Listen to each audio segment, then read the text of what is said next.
Hello friends, good evening to all of you. कैसे हैं आप लोग? Welcome to my YouTube channel. आज मैं आप लोगों के लिए रिव्यू लेके आया हूँ। जितने भी अभी तक शिफ्ट हुए हैं उसके बेस से मैं आपको ये बताने की कोशिश कर रहा हूँ कि किस सेक्शन से कितने क्वेश्चंस कवर अप हो रहे हैं। ओके, देखिए, एक्सपेक्टेड तो कंफर्म किसी ने रिव्यू भी नहीं दिया। एक दो क्वेश्चन इधर उधर आप लोग अप डाउन कर सकते हैं, बट मैक्सिमम स्टूडेंट्स की रिव्यू से मुझे ये पता चला कि किस सेक्शन से कितने क्वेश्चंस कवर हो रहे हैं। तो इसको लेकर के क्या होगा कि जो भी एक दो शिफ्ट तीन शिफ्ट अभी बची हुई हैं, अगर वो इसको इतना सेक्शन अपना कवर अप कर ले रहे हैं, फिर से रिवाइज कर ले रहे हैं, तो कहीं ना कहीं ये उनके लिए बहुत ही कारगर साबित होगा। लास्ट शिफ्ट का एग्ज़ाम इसीलिए अच्छा जाता है कहीं ना कहीं कि उनको एक ये आइडिया हो जाता है किस सेक्शन से कहाँ से कितने क्वेश्चंस पूछे जा रहे हैं। और कहीं ना कहीं अगर नॉर्मलाइजेशन हुआ तो अगर उनकी शिफ्ट हार्ड थी तो कहीं ना कहीं फ़ायदा भी उन्हों को मिल जाता है। तो ये एक नॉर्मलाइजेशन का फंडा है, ये थोड़ा क्रिटिकल है। लेकिन अब एग्ज़ाम होना है और ये एजेंसी की रूल्स हैं, तो इसमें कोई कुछ नहीं कर सकता, तो सब अपना अपना वो है। तो चलिए, मैं कोशिश करता हूँ कि आपको एक आंकड़ा देने की कोशिश करूँ, ब्रीफली डिस्क्राइब करने की कोशिश करूँ कि कहाँ से कितने क्वेश्चंस आ रहे हैं और आपको क्या पढ़ने की ज़रूरत है, क्या पढ़े होंगे, क्या मतलब रिवाइज़ कर लें तो हाँ आपके लिए एग्ज़ाम टाइम में बहुत बेनिफिशियल होगा। प्लस एक बात मैं और कंफर्म कर देना चाहता हूँ टाइपिंग से रिलेटेड, कि जो दोस्त मेरे वो कह रहे थे कि ये पढ़िए वो पढ़िए, मैं आपको पहले भी अपनी वीडियोस में बता चुका हूँ कि चीज़ें सिर्फ एक्सपेक्ट की जा सकती हैं, संभावनाएं व्यक्त की जा सकती हैं, कहीं कुछ भी रियल नहीं होता है। आप देखिए, जैसे मुझे लोग दिखा रहे थे कि आप ये नोटिस देख लीजिए, ये वो, तो नोटिस आप क्या दिखा रहे हैं, क्या देखना चाह रहे हैं, क्या मतलब उसमें आप मुझे बताना चाह रहे हैं, ये बताइए। आयोग ने पहले नोटिस निकाला था ना सिलेबस का, तो क्वेश्चंस 50 कहाँ गए इंग्लिश के?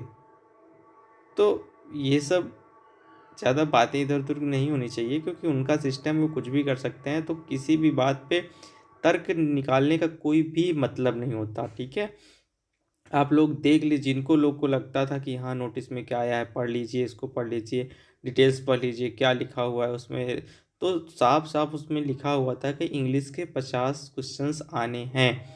ना आर ओ में ना ए आर ओ में किसी में भी 50 क्वेश्चन नहीं आए, तो क्या वो नोटिस, क्या वो नोटिफिकेशन गलत है? आप ये बता दीजिए मुझे, मैं ये जानना चाह रहा हूँ आपसे। कोई बच्चा ये कह दे तो मैं कैसे मान लूँ कि आप लिखने के अकॉर्डिंग चल रहे हैं? ये सिस्टम होता है, ये मैं पहले भी अपनी वीडियो में बता चुका हूँ कि रूल एंड रेगुलेशंस उनको बनाने हैं, उनको अपने अकॉर्डिंग चलना है। चीज़ें एज अ एक्सपेक्टेशन वो भी देते हैं, वो अगर 100% बता देंगे कहाँ से क्या चीज़ें पूछनी है, कितनी पूछनी है, कितने क्वेश्चंस कवर अप होने हैं, तो इसमें क्या हो जाएगा कि वो फिर उतना वो दम नहीं रहती चीज़ों में। तो वो ये करते हैं कि बस एक्सपेक्ट बता दिए, आप लोग खुद सोच लीजिए, आप मुझे कुछ कहें, मुझे कोई फ़र्क नहीं पड़ने वाला, लेकिन आप थोड़ा सोचिए बातों को कि भैया 50 नंबर की उन्होंने साफ साफ नोटिफिकेशन में लिखा था कि 50 नंबर की इंग्लिश आएगी। हम बच्चा इंग्लिश पढ़ते पढ़ते परेशान हो गया, लेकिन नतीजा क्या निकला कि इंग्लिश आ रही है 10 नंबर की। तो अब आप इस पर काहे नहीं ज़बरदस्ती जाके वो करिए, लड़िए उनसे, नहीं हो सकता ना। तो इसी तरह टाइपिंग का भी फंडा है भैया, अपना बेस्ट दें। मैंने हमेशा यही कहा लास्ट वीडियो में कि अपना बेस्ट दें, कोशिश करें कि चीज़ें ठीक ठाक हों, जितना क्राइटेरिया है उनका उससे आप मैक्सिमम करके आएँ। क्यों? क्योंकि चीज़ें कहीं ना कहीं वो कुछ भी कर सकते हैं। ठीक है, अब नंबर देने का सिस्टम उन्होंने बता के नहीं रखा है, एक्सपेक्टेशन ही की जा रही है, कुछ लोग ज़बरदस्ती बता रहे हैं कि हाँ ये है वो है, लेकिन ऐसा कुछ है नहीं। ठीक, तो मेरे कहने की सेंस ये है कि आप लोग ये सब चीज़ों पे ज़्यादा वरी मत होइए, अपना एफर्ट कीजिए। अब देखिए, इंग्लिश का ही समझिए, अब आप 50 क्वेश्चन बोल के 10 क्वेश्चन स्टूडेंट्स को दे रहे हैं। जो स्टूडेंट्स ये सोच के तैयारी कर रहे थे कि यहाँ 50 नंबर की इंग्लिश आई होगी, किसका किसका वेटेज कम कर लेंगे, तो वो उस हिसाब से पढ़ रहे होंगे। लेकिन अब आप लोगों ने क्या किया कि पूरा पेपर का स्लेब वही चेंज कर दिया। तो कहीं ना कहीं क्रिटिकल बातें होती है ना, तो ये सब कुछ नहीं कर सकते हम लोग का काम है कि प्रिपेयर रहना हर एक क्षेत्र। मैंने एक वीडियो में साफ साफ कहा था कि अगर कहे कि हाँ 1 से 10 तक गिनती याद करनी है, तो आप भैया 1 से 20 तक याद करके जाइए, तभी काम बनने वाला है, नहीं कुछ होने वाला नहीं है। चलिए चीज़ों को स्टार्ट करते हैं। ओके, देखिए किस चीज़ क्वेश्चन से कितने क्वेश्चंस आए हुए हैं, मैं यहाँ पे आपको वन बाय वन दिखाने की कोशिश करता हूँ। चलिए। हम लोग सबसे पहले हिंदी से स्टार्ट करते हैं, ठीक है। ये आपकी हिंदी आ गई। मैं आपको बताऊंगा इस सेक्शन से लगभग कितने क्वेश्चंस पूछे जा रहे थे आर ओ और ए आर ओ दोनों में। सिर्फ लेबल का फ़र्क था, number of questions approximately same है, तो इसमें आप कंफ्यूज मत होइएगा, ठीक है। और बस लेवल का थोड़ा सा डिफरेंस था कि जो आर ओ का पेपर आया था वो उसके थोड़ा अप था और ए आर ओ का वही पैटर्न पे आ रहा है जैसे चल रहा है, ठीक है। लेकिन लेवल इसका ठीक ठाक है, मतलब इजी टू मॉडरेट हम लोग कह सकते हैं, ठीक है। तो हिंदी की मैं बात करूँ तो हिंदी में जो अभी तक क्वेश्चंस आए हैं ए आर ओ और आर ओ दोनों के मिला के अप्रोक्सीमेटली की बातें मैं कर रहा हूँ, ठीक है। तो एक दो क्वेश्चन आप लोग इधर उधर ऐसा मतलब मत ही करिएगा, ठीक है ना। क्योंकि मान लीजिए रिव्यू लेने पे कोई कहता है कि हाँ 5 आए, कोई कहता है 10 आए, कोई कहता है 8 आए, तो एक उसकी अप्रोच वैल्यू ले ली जाती है कि चलो 7 क्वेश्चन हम लोग मान रहे हैं, ठीक है। तो हिंदी की जहाँ तक बात की जाए तो वहाँ पे ये पता चला कि 10 से 12 क्वेश्चंस आ रहे हैं, ठीक है। मतलब हिंदी में आर ओ और ए आर ओ दोनों में लगभग 10 से 12 के बीच में क्वेश्चन आ रहे हैं। 10 भी आ जा रहा है, 12 भी आ जा रहा है, ठीक है। कहीं कहीं 13 भी आया, मतलब अप्रॉक्स हम लोग 10 या 12 मान सकते हैं, ठीक है। तो और नेक्स्ट हम लोग बात करते हैं इंग्लिश की। इंग्लिश का वेटेज है। इंग्लिश में क्या हुआ था कि स्टार्टिंग के जो 2 दिन थे उसमें जितने बच्चों से मैंने जितने स्टूडेंट से मैंने रिव्यू लिया, सब ने यही कहा कि सर इंग्लिश में 10 क्वेश्चन आए, ठीक है। लेकिन जब फिर बाद की शिफ्ट में मैंने देखा तो उसमें लगभग लोगों ने बताया कि 12 से 15 क्वेश्चन के बीच में कवर अप हो रहे हैं, ठीक है। तो इंग्लिश का हम लोग ले रहे हैं 12 से 15। बारी आती है मैथ्स की और रीजनिंग की। तो मैं ये बता दूं कि सिलेबस के अकॉर्डिंग आर ओ में मैथ्स आनी थी और ए आर ओ में रीजनिंग आनी थी, लेकिन अकॉर्डिंग टू रिव्यू ये पता चल रहा है कि आर ओ और ए आर ओ दोनों में मैथ और रीजनिंग दोनों आ रही है, ठीक है। कहीं ना कहीं नंबर ऑफ क्वेश्चंस हैं, ठीक है, और ठीक ठाक हैं, ठीक है ना। तो ये नहीं कह सकते कि केवल रीजनिंग ही आ रही है, केवल मैथ्स ही आ रही है, तो लगभग मिक्स क्वेश्चंस आ रहे हैं, ठीक है। तो हम लोग इंग्लिश सॉरी मैथ और रीजनिंग को अलग मान के चलते हैं। चलिए देखते हैं कि क्वेश्चंस मैथ और रीजनिंग इनके नंबर ऑफ क्वेश्चंस की बात करें तो जितने भी स्टूडेंट्स ने रिव्यू दिया सब ने यही कहा कि अप्रॉक्सीमेटली दोनों को मिला के 25 क्वेश्चन आ रहे हैं, ठीक है। तो हम लोग इसको एक्यूरेट 25 मान के चलते हैं। नेक्स्ट जो एक चौंकाने वाला वो आया सामने हिस्ट्री, जिसकी इतनी एक्सपेक्टेशंस नहीं की जा रही थी, मतलब कम की जा रही थी, वो अपने आप में बहुत वेटेज लेके आया, ठीक है। तो जैसा कि रिव्यूज से पता चल रहा था कि हिस्ट्री के मतलब तीनों पार्ट से लगभग 10-12 क्वेश्चंस आ ही रहे हैं, ठीक है। मतलब मॉडर्न हिस्ट्री से मिला के, मॉडर्न इंडिया से मिला के, ठीक है, नेशनल मूवमेंट से मिला के, एंशियंट और मिडाइवल जितने हैं तीनों मिला के लगभग बता रहे थे 14-14 क्वेश्चन आ रहे हैं, ठीक है। तो मतलब हम लोग इसका वेटेज लगभग 40 से 45 के बीच रख सकते हैं, ठीक है। हमारा सब्जेक्ट आ रहा था वो है पॉलिटी। तो पॉलिटी जो है इससे लगभग अभी तक जो रिव्यू मिले उसमें से यही मिले कि 4-5 क्वेश्चंस आ रहे हैं, ठीक है। तो हम लोग एक्यूरेट 5 मान के चलते हैं इसका, ठीक है।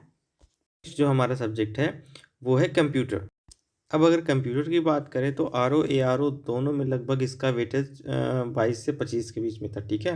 रिव्यू के अकॉर्डिंग पता चला कि 22 से 25 क्वेश्चंस आ रहे हैं, ठीक है। और ये लगभग नॉर्मली ही हैं, मीडियम साइड के कह सकते हैं, ना तो ज़्यादा इजी ना तो ज़्यादा हार्ड, तो मॉडरेट लेवल है इसका, ठीक है। तो ये इसका हम लोग वेटेज 25 रख के चलते हैं, ठीक है।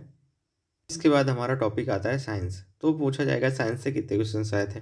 तो रिव्यू के अकॉर्डिंग पता चला कि फिजिक्स और केमिस्ट्री से ठीक ठाक क्वेश्चन आ रहे हैं। बायोलॉजी के आर ओ में तो कम आए थे और ए आर ओ में भी लगभग ठीक ठाक वही है।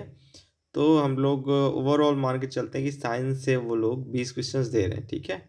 अब देखिए मतलब ये एज ए एक्सपेक्टेड है, मैं ये नहीं कह सकता कि एक्यूरेट 20 ही आ रहे हैं, सर कैसे पता चला ये वो। तो भैया आप लोग ही बताते हैं और आप लोग के अनुमान से ही चीज़ें बाहर आती हैं, ओके।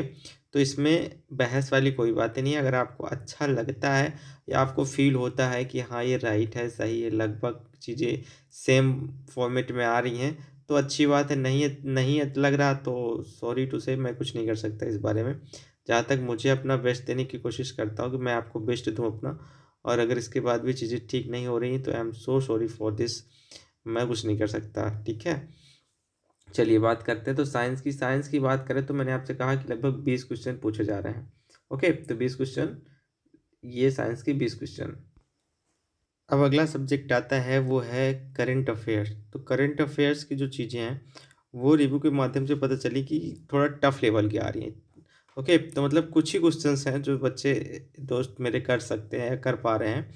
मैं उन जीनियस नहीं कह सकता जो 25 में 25 करके आए हैं, मतलब फिर भी अ, ये बता रहे थे लोग कि मतलब लेवल थोड़ा टफ है करंट अफेयर्स का, तो लोग 8-10 ही कर पा रहे हैं। क्वेश्चन वही आ रहे हैं लगभग 24 से 25 के बीच में, ठीक है? तो हम लोग इसको 25 इसका वेटेज लेके चलते हैं। Current affairs 25। अगर अगले टॉपिक की बात करते हैं तो आता है यूपी जीके। तो रिव्यू से पता चला कि यूपी जीके से लगभग 8 से 10 सवाल आ रहे हैं। ओके, तो हम लोग यूपी जीके ले लेते हैं 10 क्वेश्चंस। अब और जो अदर सब्जेक्ट्स बचते हैं, मान लीजिए, तो उनका वेटेज लगभग 30 से 35 क्वेश्चन के बीच में है, ठीक है? अब अदर वेटेज में मैं आपको सब्जेक्ट बताए दे रहा हूँ, आप देख लीजिए, नोट डाउन कर लीजिए। जैसे इकोनॉमी हो गया, एग्रीकल्चर हो गया, जियोग्राफी हो गया, एनवायरनमेंट हो गया। तो इससे लगभग 30 सवाल आसपास आ रहे हैं, ठीक है? मतलब इस एक दो और जो टॉपिक छूट रहे हैं, वो कुल मिला के इनसे 30 सवाल आ रहे हैं, ठीक है? तो ये आपका वेटेज लगभग लगभग 200 के आसपास पहुंच जा रहा है। ओके, तो मैं इसको 30 लिख दे रहा हूँ। अब आप लोग एक रफली आइडिया लगा सकते हैं कि किस टॉपिक से कितने क्वेश्चंस संभवतः आ रहे हैं। ये मैंने अपनी कोशिश के अकॉर्डिंग जितने भी रिव्यू लिए सबका ठीक-ठाक से एनालिसिस करने के बाद ही क्वेश्चंस लिखे हैं। अगर इनमें से आपको कुछ ऐसा लगता है कि हाँ, कुछ चीज़ें थोड़ा कम ज़्यादा हैं, तो प्लीज़ ये आपकी शिफ्ट की प्रॉब्लम हो सकती है या कुछ स्टूडेंट्स हैं जो बताने में मिस्टेक्स कर सकते हैं। लेकिन प्रॉपर्ली मैंने यही किया है कि क्रॉस चेक करने के बाद ही क्वेश्चंस लिखे हैं। फिर 1-2 क्वेश्चंस रिमाइंड नहीं होते, मान लीजिए जैसे एग्रीकल्चर से है, तो वो बच्चा कि ये समझ ही नहीं पाता कि ये पॉलिटी है कहाँ, क्या, कैसे, इकोनॉमी से। तो ऐसे कुछ टॉपिक्स होते हैं जिनका मतलब एक्यूरेट पता लगाना मुश्किल होता है। फिर वैसे भी एग्ज़ाम हॉल के क्वेश्चंस हैं, ऑनलाइन क्वेश्चंस हैं, सारे याद नहीं रह सकते किसी को। तो हम लोग इसको गलत सही ज़्यादा नहीं कह सकते, ठीक है?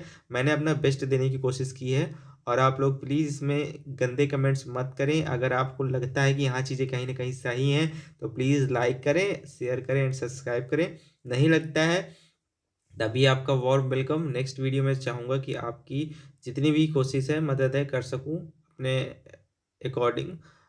मैं तो अपना बेस्ट ही देने की कोशिश करता हूँ, लेकिन फिर भी अगर आपको कहीं भी मेरे बात से थोड़ा-सा भी प्रॉब्लम होती है, थोड़ा-सा भी दिक्कत होती है, तो उसके लिए तहे दिल से माफ़ी माँगने के लिए मैं तैयार हूँ प्लीज़। लेकिन आप उल्टे-फुल्टे चीज़ों को मत करें, मुझे सजेस्ट करें जो मुझे दिक्कत हो रही है, मैं कोशिश करूँगा नेक्स्ट वीडियो में अपनी कमियों को दूर करूँ। लेकिन आप लोग मनोबल बढ़ाने के बजाय उसको नीचा करने की कोशिश ना करें, क्योंकि मैं भी इंसान हूँ और मुझे भी हर्ट होता है। ओके, इतनी मेहनत करने के बाद भी अगर आपको लगता है कि चीज़ें मैं गलत फैलाने की कोशिश कर रहा हूँ, तो सॉरी टू से, मैं आपके लिए कुछ नहीं कर सकता। और ना आप मेरा वीडियो देखिए अगर आपको ऐसा फील होता है तो।